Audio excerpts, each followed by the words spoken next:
Welcome! If you've ever scrolled through your Instagram comments and wished you could see the very first ones posted, you're in the right place. Today, I'll show you exactly how to view your oldest comments first on Instagram with the latest steps for 2025. Whether you're feeling nostalgic or just want to revisit those early conversations, this guide will help you sort your comments from oldest to newest in just a few taps. Let's get started.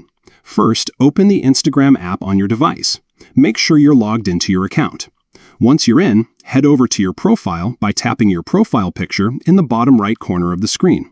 Next, look for the menu icon. That's the three horizontal lines, or the hamburger menu, at the top right corner of your profile page.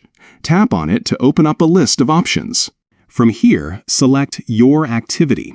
This section is where Instagram keeps track of everything you do on the app, from your likes to your comments and more. Now, tap on Comments. Here, you'll see a list of all the comments you've made across Instagram, but by default, these might not be in the order you want.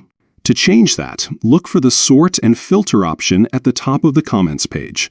Tap on it, and you'll see a few different ways to organize your comments. Choose Sort by Oldest to Newest. Instantly, your comments will be rearranged, showing the very first ones you ever posted at the top of the list. It's a great way to revisit your earliest interactions or find a specific comment from years ago. That's all there is to it. With just a few quick steps, you can now view your Instagram comments starting from the oldest. If you found this guide helpful, don't forget to like, share, and subscribe for more up-to-date Instagram tips and tricks. Thanks for watching, and I'll see you in the next one.